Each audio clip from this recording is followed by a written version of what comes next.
Salut à tous, j'espère que vous allez bien, c'est Romain et on se retrouve aujourd'hui pour revenir sur la journée de Ligue 1 qui vient de s'écouler avec la victoire 2-0 des Parisiens contre le Havre. On va préciser ce qu'on n'a pas dit dans le débrief à chaud hier et puis ensuite on fera un point sur le calendrier puisque les Parisiens ont une semaine complète pour se reposer, préparer la réception de Nantes avant d'enchaîner 4 matchs sur 11 jours avant la fameuse trêve hivernale.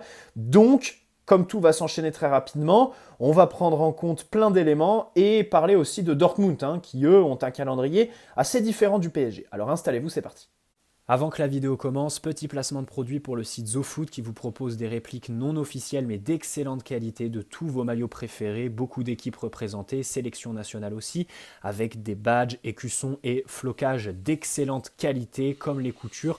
Vous pouvez personnaliser tout ça au moment de votre commande avec 10% de réduction. N'hésitez pas à utiliser le code qui est dans la description, tout comme le lien vers la boutique et les détails de la promotion en cours. Vous avez un ou plusieurs maillots offerts en fonction du montant de votre panier. Le maillot est à indiquer au moment du paiement dans la page de commentaires. Et pour la livraison, sachez qu'il vous faudra entre 15 jours et 3 semaines grand maximum pour recevoir votre commande. Voilà, merci à eux, c'est eux qui régalent. Alors, j'aimerais commencer cette vidéo avec le respect de Luis Enrique pour la Ligue 1. C'est quelque chose qui s'est un peu perdu ces dernières années au niveau des entraîneurs. Certains nous prenaient de haut, ne travaillaient pas vraiment leurs adversaires. On peut penser à Pochettino chez nous ou Peter Bosz qui arrive à Lyon avec beaucoup d'arrogance. Là, le cas de figure est complètement différent. Luis Enrique et son staff technique travaillent tous nos adversaires très minutieusement. Ça se ressent dans ses conférences de presse. Que ce soit avant ou après les matchs, il a toujours des mots très justes à l'égard de nos adversaires, ce qui montre à quel point il les a bien bossés.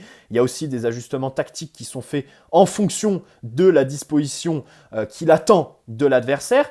Et sur le terrain, on voit toujours 11 joueurs qui sont investis d'une seule mission, les 3 points, en appliquant les consignes de Luis Enrique à la lettre. La première d'entre elles étant se créer le plus d'occasions possible. Il ne cesse de le marteler. Et le coaching est toujours fait, toujours orienté sur cet objectif des 3 points, de respect de l'adversaire, marquer le plus de buts possible. Donc tout ça est vraiment très intéressant. L'état d'esprit montré par les joueurs, inculqué du coup par le staff technique, est vraiment très bon, dénote avec ce qu'on voyait les autres années, même si bien sûr il y a une différence à faire entre la Ligue 1 et la Ligue des Champions, où là c'est complètement différent. Au final, pour ce qui est du championnat, on est quand même sur une très belle série. Depuis le match à Clermont où tu fais 0-0 plus à cause du gardien adverse qui est en état de grâce qu'une prestation mauvaise de ton équipe, tu restes donc depuis ce jour-là sur 7 victoires de suite, dont 4 clean sheets. Voilà. Donc contre Clermont, tu as un volume d'occasion qui est quand même très intéressant. Alors, tu marques 2 buts ce week-end, mais sinon, avant, tu mettais 3 buts minimum à chaque match, 5 contre Monaco, qui est quand même 3e, c'est pas rien. Et avant Clermont, tu as eu ce 4-0 contre Marseille, qui pourrait être aujourd'hui le match un peu référence de ce début de saison. J'irais même jusqu'à dire toute compétition confondue, parce qu'en Ligue des Champions, le 3-0 contre Milan, le 2-0 contre Dortmund n'ont pas été aussi maîtrisés que ce fameux match contre Marseille, où vraiment, sur chaque ligne, tu avais du dépassement de fonction, une équipe qui avait fait un match plein du début à la fin, avec des faits de jeu qui n'étaient pas vraiment avec nous, comme la blessure d'Mbappé, même si le coup franc de l'ouverture du score était gentiment donné par l'arbitre. Pour moi, ça reste quand même le match référence de ce début de saison, toute compétition confondue. En Ligue 1, encore une fois, ce qui montre que ça travaille très bien. Aujourd'hui, tu as 4 points d'avance sur Nice, 5 si tu comptes la différence de but. Et donc, tout ça, c'est très intéressant. Ça me laisse ouvrir un autre dossier qui est celui de la Coupe de France. Ça va vite arriver, mine de rien, parce que on va reprendre donc le 3 janvier, mercredi, sur le Trophée des Champions, et le week-end d'après, ce sera les 32e de Coupe, qui, on le rappelle, évidemment, on n'a pas gagné, on a été éliminé sur les 2 dernières années. Donc vraiment, j'attends de Luis Enrique un vrai sérieux. Tout ce que je viens d'énoncer sur les 2 premières minutes, là, devra se concrétiser en janvier sur le parcours en Coupe de France. On doit retrouver notre suprématie, surtout que on a supprimé la Coupe de la Ligue. Donc aujourd'hui, ça fait quand même 2 années qu'on n'a pas de Coupe nationale remportée. D'ailleurs, suppression de la Coupe de la Ligue, très bon choix de la part de la Ligue, tout comme le fait de passer à une Ligue 1 à 18, donc 34 journées, ce qui fait quand même pour le PSG une suppression de 7-8 matchs, tu vois, à l'échelle de la saison. ce qui est pas rien. Voilà. Aujourd'hui, on sort d'une trêve internationale qui a été éprouvante, avec des joueurs qui sont revenus fatigués. Ugarte qui nous dit que c'est un petit peu ça qui est à l'origine de ses performances en baisse au PSG. Bah, notons que la Ligue, la LFP et tout ça travaille plutôt bien. La France est plutôt un modèle là-dessus en matière d'économie des joueurs, repasser à 34 journées, supprimer la Coupe de la Ligue. C'est des choses qui sont bien maintenant. C'est du ressort aussi de la FIFA au niveau des compétitions internationales. L'été prochain, la question de l'Euro, puis des JO, les trêves et tout ça. Bon bref, pour revenir sur Luis Enrique, ce que j'aime, mais ce qui est aussi à double tranchant, c'est une des rares choses qu'il a dit de vrai dans ses conférences de presse. Parce que déjà, ce qu'on pourrait lui reprocher, je disais qu'il dénotait avec Pochettino parce que Luis Enrique respecte vraiment ses adversaires, à la différence de Pochettino qui les travaillait pas. Je suis désolé. Quand on se faisait malaxer par Lorient ou Nantes au Parc des Princes, alors qu'on connaissait très bien leurs forces et leurs faiblesses, et qu'ils marquaient des buts limite caricaturaux, j'ai pas le pluriel singulier, en gros, des buts que tu pouvais absolument éviter au vu des qualités de leurs attaquants. Par contre, là où il se rapproche de Pochettino, c'est dans la communication. C'est vrai qu'on n'a pas grand-chose à se mettre sous la dent avec Luis Enrique. En conférence de presse, il ne fait pas transpirer grand-chose. À chaque fois très élogieux envers son groupe. Alors il a fait 2-3 déclats comme celle sur Mbappé, celle sur Dembélé où il dit que c'est le joueur le plus déséquilibrant du monde. Mais au final, c'est très souvent de la langue de bois. Bon, ça c'est ce qu'on pourrait lui reprocher. Maintenant, il maîtrise son sujet de l'autre côté. Donc, jusque-là. Et puis surtout, le problème aussi, c'est que, et ça c'est de sa faute entièrement, il s'est créé cette espèce d'image d'entraîneur borné qui veut absolument mourir avec ses idées. Alors, elle est sûrement réelle, bien sûr qu'il est ce genre d'entraîneur. Tout comme c'est un entraîneur avec un énorme ego qui veut que tout son groupe soit derrière lui, et si les joueurs n'appliquent pas les consignes comme ils le font depuis le début de la saison, croyez-moi qu'en conférence de presse, il arrêterait de les défendre comme il le fait. Mais ce que je veux dire par là, c'est qu'après Newcastle, typiquement, ça a été un tournant pour lui, parce qu'il s'est un petit peu embourbé avec son 4-2-4 qu'il a défendu et tout ça. Et au final, aujourd'hui, tout le monde pense qu'il est un peu borné, alors qu'il y a des ajustements qui sont faits très tôt dans les matchs, d'un match à l'autre, voilà. Et puis surtout, une équipe qui tourne. Voilà, un entraîneur qui est absolument pas dogmatique, même dans le choix des joueurs. Il s'en fout des statuts. Bon, ça, il le répète. Comme je disais, c'est une des seules choses réelles et vraies qu'il nous dit en conférence de presse. Par exemple, contre Newcastle, il met Danilo, alors qu'il était blessé depuis un mois, qu'il n'était pas titulaire contre Monaco 4 jours auparavant. Alors que c'est un grand match, il s'en fout, tu vois. Il va lancer Danilo, il va lui faire confiance. Comme ça, le joueur se sent investi. Et le match d'après, bah, il te fait un plutôt bon match. Alors, même si Danilo a pour lui la configuration du match hier, avec une balle qui est laissée au Havrais et un PSG qui défend très bas. Donc voilà, beaucoup de centres à reprendre, c'est tout ce qu'il aime. Et malgré ça, il a quand même montré quelques limites à la relance notamment.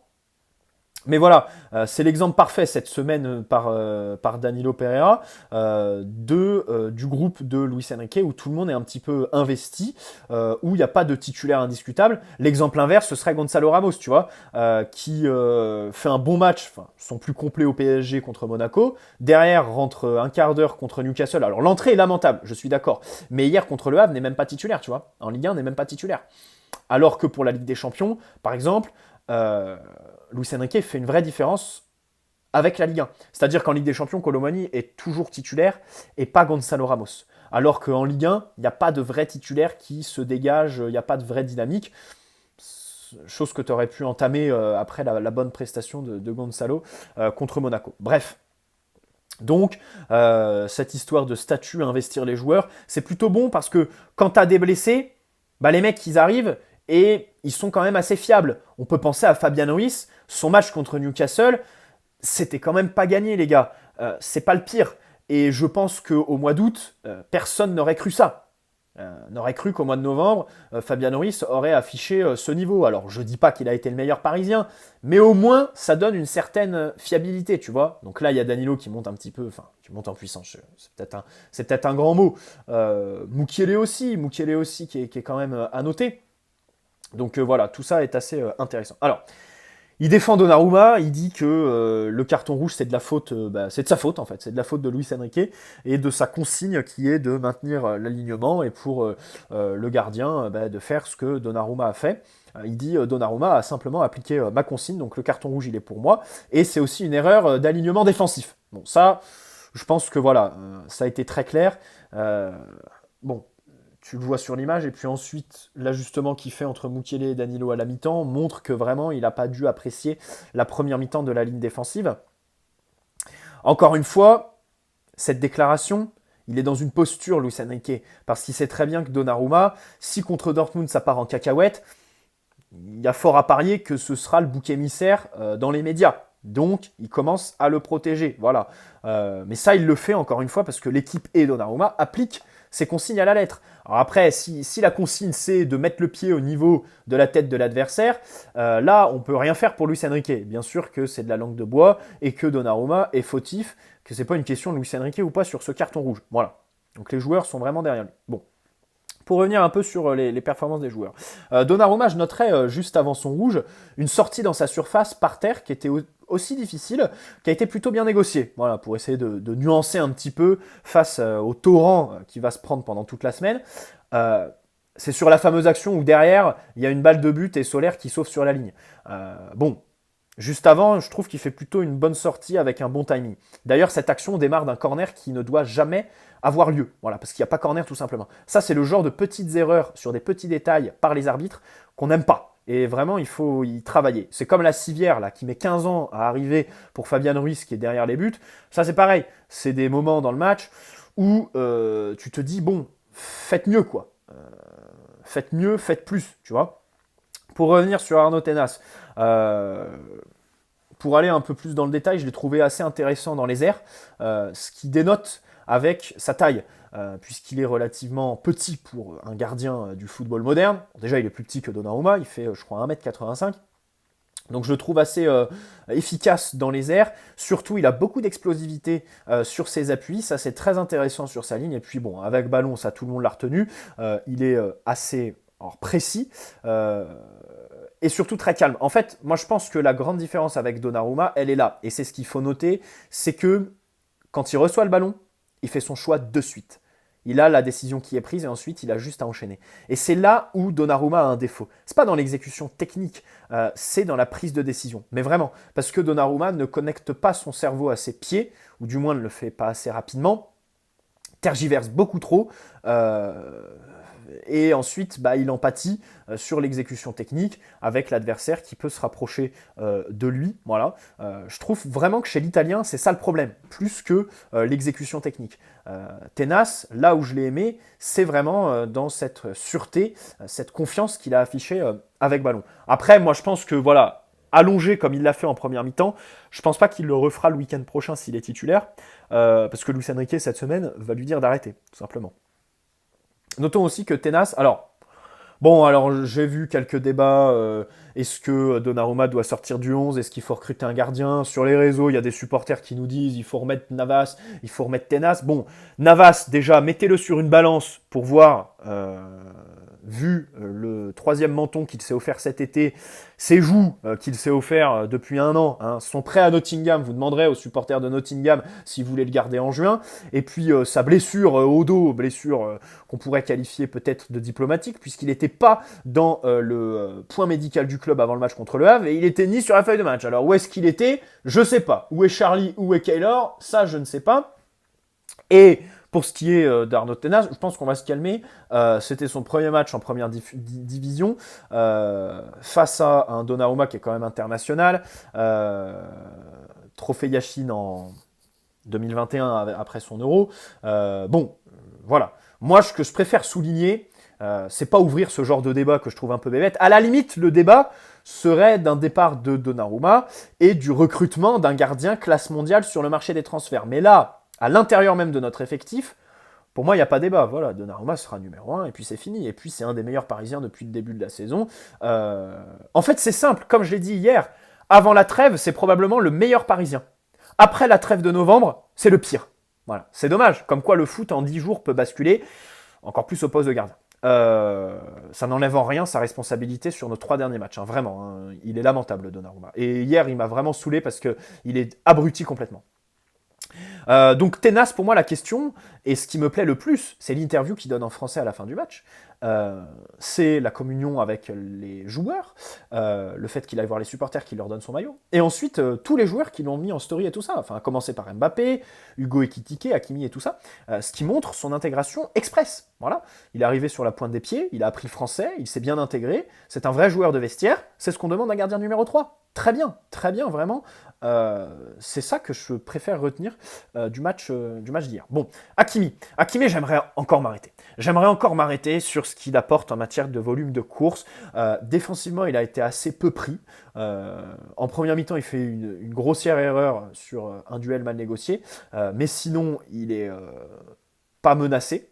Et offensivement, il donne un très bon ballon à Dembélé en seconde mi-temps, je crois. Il donne d'autres ballons assez intéressants, et surtout à chaque fois, il apporte le surnom. Il se projette, et il court, et il apporte 2 choses qui vont beaucoup nous manquer pendant son absence du fait de la CAN, et 2 choses qui sont vraiment, mais en fait, c'est quelque chose qui est limite une clé de voûte du système de Luis Enrique, à savoir les courses qui amènent du coup sur mon deuxième point, le dépassement de fonction.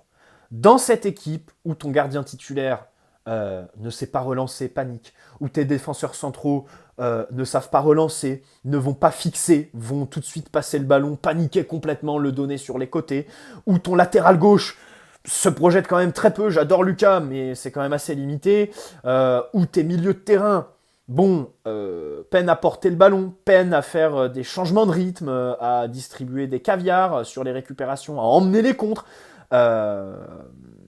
T'es numéro 9, j'en parle même pas. Mais avoir un joueur comme ça, qui va dépasser son rôle, qui va être un petit peu multitâche, ça fait quand même énormément de bien. Et vraiment, je pense que son absence à la CAN va nous être très préjudiciable. Mais vraiment, le problème, c'est que tout ça pour dire que moi, j'espère que là, Luis Campos, alors on sait qu'il s'est envolé au Brésil pour aller signer donc le petit Brésilien. On va faire une vidéo cette semaine. Je le répète, vidéo. Surtout, je pense que s'il y en a bien qui doit en faire une, c'est moi. Ça fait des mois que je réclame de Luis Campos d'aller sur le marché sud-américain. J'ai développé ça dans plein de vidéos mercato et donc on va le refaire sur ce dossier qui me fait plaisir. Mais à un mois de l'ouverture du mercato hivernal, moi, j'attends de Luis Campos que le 1er janvier, on signe un latéral droit, en fait. On signe un remplaçant à Hakimi, même en prêt, tu vois. Tu te débrouilles, tu me fais un prêt à la Florenzi en 2021. Alors, peut-être un peu mieux que Florenzi, hein, le joueur en question. Mais voilà, débrouille-toi pour me trouver quelqu'un qui va nous faire un petit peu l'intérim derrière Hakimi, parce que cette séquence sans lui me fait très peur. Cette séquence sans lui me fait très peur parce qu'elle risque d'être longue, la CAN prenant 1 mois. Et en fait, c'est pas tant la CAN qui me fait peur, c'est surtout l'après-CAN.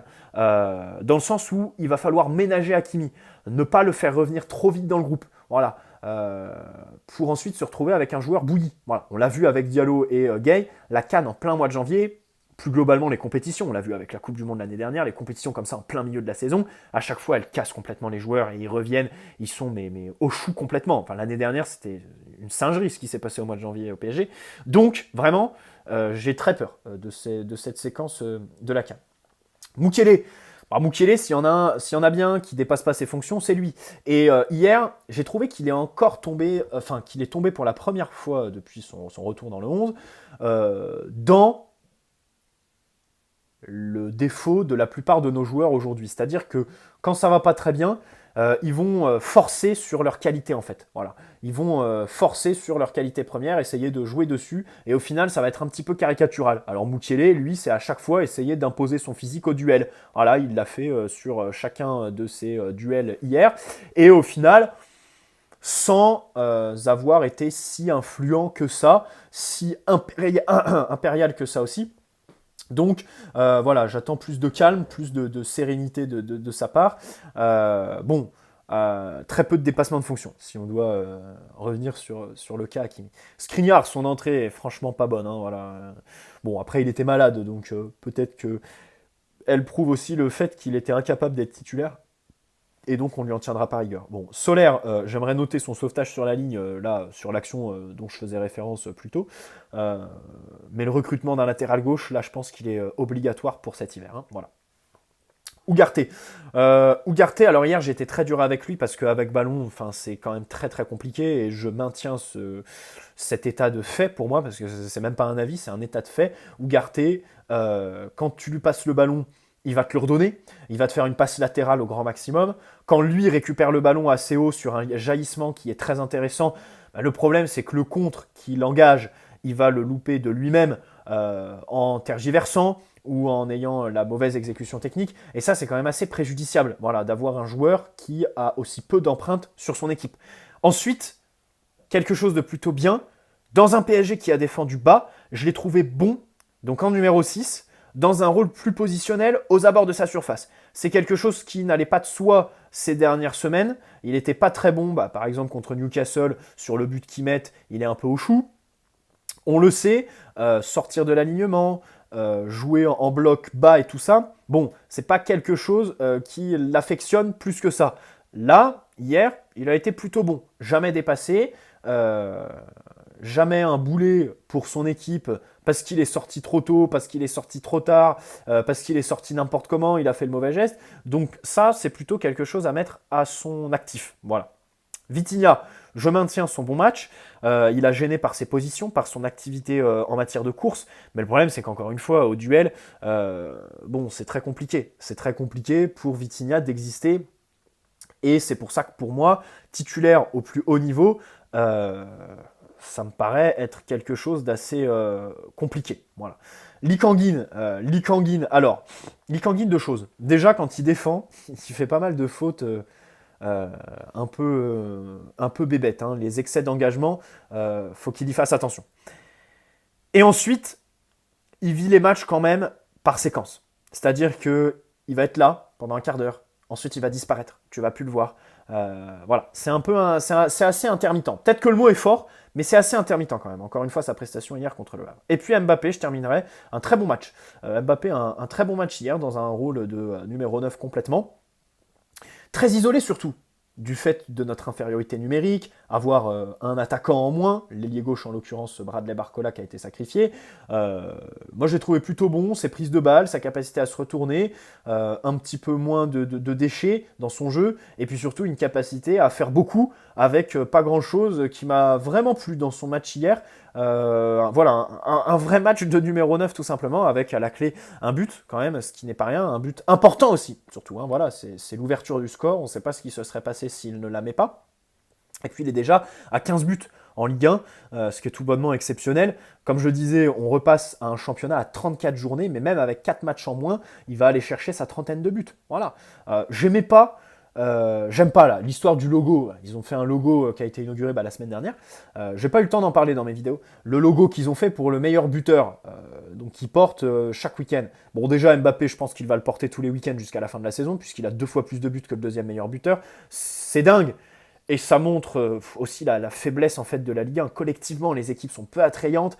Individuellement, il y a peu de joueurs qui surnagent, qui sont très réguliers, très consistants. C'est compliqué. C'est compliqué. Donc, le voir à 15 buts, ça fait plaisir.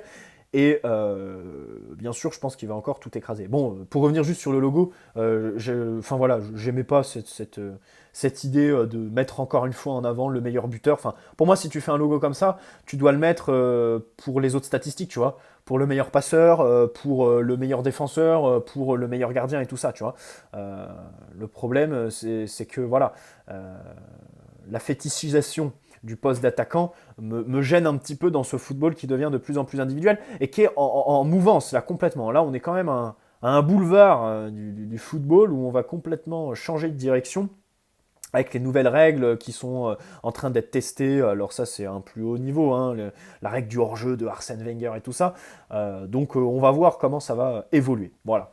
comme j'aimerais terminer cette vidéo en répétant ce que j'ai dit plus tôt, j'aimerais noter que la LFP, la Ligue française, gère plutôt bien la question de l'enchaînement des matchs. À chaque fois, le PSG, juste avant la Ligue des Champions, a des matchs qui sont plutôt bien calés, le vendredi soir, le samedi pour laisser un jour de plus. Voilà, c'est plutôt intéressant, les calendriers sont plutôt bien gérés.